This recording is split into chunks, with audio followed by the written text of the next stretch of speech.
বিয়ের প্রলোভন দেখিয়ে শারীরিক সম্পর্ক স্থাপন এবং ঠিক এই মুহূর্তে এনসিপি নেতাকে আদালতের উদ্দেশ্যে প্রেরণ করা হচ্ছে সেই চিত্র আমরা দেখতে পাচ্ছি। ঠিক যদি একটু জানিয়ে রাখতে চাই, চট্টগ্রামে গেলে 19 জুলাই এই মামলাটি দায়ের করেছেন একজন ভুক্তভোগী নারী শিক্ষার্থী, যেখানে বলা হচ্ছে যে 3 মাস বিয়ের প্রলোভন দেখিয়ে সেই শিক্ষার্থীর সঙ্গে শারীরিক সম্পর্ক স্থাপন করেছে এবং এক পর্যায়ে যখন বিয়ের জন্য সেই তরুণীটি চাপ দিচ্ছে সেই তার সাথে সব ধরনের যোগাযোগ বন্ধ করে দেয় এই এনসিপি নেতা, যার নাম জুবাইর মজুমদার। তিনি চট্টগ্রামের যে মহানগর কমিটি রয়েছে এনসিপির, সেখানকার আহ্বায়ক কমিটির সদস্য হিসেবে রয়েছেন। এবং ঠিক গত 19 জুলাইয়ের যে দায়ের করা মামলা সেই শিক্ষার্থীর, এবং সেখান থেকে ঠিক গত বুধবার র্যাব তাকে তার বা খুলশী এলাকা থেকে তাকে গ্রেফতার করে এবং ঠিক এই মুহূর্তে তাকে আমরা যতটুকু দেখতে পাচ্ছি যে আদালতের উদ্দেশ্যে পাঠানো হচ্ছে সেই চিত্র আমরা নিশ্চয়ই এই মুহূর্তে দেখতে পাচ্ছি। চট্টগ্রামের যেই চাঁদগাঁও থানা এলাকা রয়েছে ঠিক সেখানে আমরা এই মুহূর্তে রয়েছে এবং এখান থেকেই তাকে আসলে আদালতের উদ্দেশ্যে পাঠানো হচ্ছে। নিশ্চয়ই আমরা সেই চিত্রই দেখতে পাচ্ছি। যদি একটু জানিয়ে রাখতে চাই, মূলত গেল বুধবার তাকে এখানে আটক করা হয়। তারা ফাঁসানোর চেষ্টা করছে ভাই। এটা আমাকে ফাঁসানো হয়েছে যে কিছুদিন আগে আমাদের বন্দরে একটা মামলা হয়েছিল, চুরির মামলা। হ্যাঁ, তো আমি তখন পুলিশকে হেল্প করছিলাম, সে বের হওয়ার পরে আমাকে ফাঁসিয়ে দিয়েছে। আপনি কি নির্দোষ? তাহলে আমি নির্দোষ। তাহলে কি সিসিটিভির ফুটেজ মিথ্যা? এই যে সিসিটিভির ফুটেজ, মেয়ের অভিযোগ, এগুলো প্রমাণ হবে, করতে আছে আদালত আছে। না, সিসিটিভি ফুটেজকে কি বলবেন আপনি? এটাকে এআই দিয়ে এই যে হোস্টেলের সিসিটিভি ফুটেজ বর্তমানে সামাজিক যোগাযোগ মাধ্যমে ভাইরাল। আমাকে দেখেন।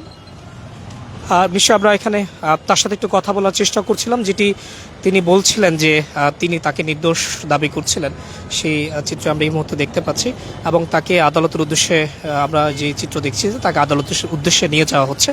এবং নিশ্চয়ই আমরা এখানে তার সাথে কথা বলার চেষ্টা করছিলাম যে তিনি যেমনটা বলছিলেন যে মূলত তাকে ফাঁসানো হচ্ছে সেই কথা বলা হচ্ছে, যদিও এখানে বেশ কয়েকটি সিসিটিভি ফুটেজ যেখানে দেখা গেছে যে তিনি একজন তরুণীকে নিয়ে যে কোনো একটি আবাসিক হোটেলে গেছেন এবং সেখানকার কাউন্টারে তিনি কথা বলেছেন। সেই সিসিটিভি ফুটেজ এখন সামাজিক যোগাযোগ মাধ্যমে ভাইরাল হয়েছে এবং তরুণী এবং তার পরিবারের অভিযোগ যে বিয়ের প্রলোভন দেখিয়ে আসলে তার সাথে শারীরিক সম্পর্ক স্থাপন করেন এবং এক পর্যায়ে যখন বিয়ের জন্য সেই তরুণীর পক্ষ থেকে চাপ দেওয়া হয় তাকে আসলে তার সাথে সংযোগ স্থাপন একেবারেই বিচ্ছিন্ন করে দেয় এবং সেখান থেকেই মূলত তরুণী গেল 19 জুলাই একটি মামলা দায়ের করেছেন এবং সেই মামলায় তিনি এই অভিযোগগুলো উল্লেখ করেছেন, যেখানে বলা হচ্ছে যে 3 মাস বিয়ের প্রলোভন দেখিয়ে সেখানকে তার সাথে শারীরিক সম্পর্ক স্থাপন করে 3 মাস তাদের মধ্যকার সম্পর্ক, যেটি ফেসবুক সামাজিক যোগাযোগ মাধ্যমে মূলত সম্পর্ক হয় এবং এক পর্যায়ে তার সাথে শারীরিক সম্পর্ক পর্যন্ত সম্পর্কটি গড়ায়। এবং যখনই বিয়ের জন্য চাপ দেওয়া হয় তখনই আসলে এই এনসিপি নেতা জুবাইর মজুমদার, আফতাব মজুমদার, তিনি মূলত এখানে যেটি বলা হচ্ছে যে তিনি তার সাথে যোগাযোগ বন্ধ করে দেন। এবং এর বাইরে যদি একটু জানিয়ে রাখতে চাই, তিনি আগেও বিয়ে করেছেন এমনটা সেই এজাহারে লেখা আছে, যেখানে বলা হচ্ছে যে যেই আফতাব মজুমদার যিনি রয়েছেন তিনি এর আগেও বিয়ে করেছেন এবং বিয়ে করার সত্ত্বেও আরেকজন তরুণীর সঙ্গে তিনি সম্পর্ক করেছেন এবং তার সাথে শারীরিক সম্পর্ক সংযোগ স্থাপন করেছেন, সেই বিষয়টি আসলে অভিযোগ করা হচ্ছে। যদি এখানে আমরা কর্মকর্তা যারা রয়েছেন, পুলিশ কর্মকর্তা চট্টগ্রামের চাঁদগাঁও থানার যিনি রয়েছেন তার সাথে কথা বলেছে এবং তিনি বলছিলেন যে তাকে আদালতের উদ্দেশ্যে পাঠানো এবং সেখানেই আইনানুগ যে প্রক্রিয়া সেটি তার গতিতে আঁকাবে।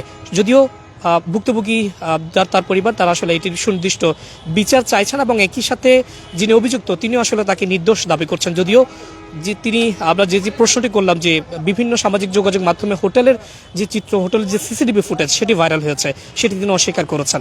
এই ছিল আমার কাছে চট্টগ্রামের যে চাঁদগাঁও থানা, সেখান থেকে আসলে এখন পর্যন্ত সবশেষ। সংযুক্ত ছিলাম সাদাত হুসাইন।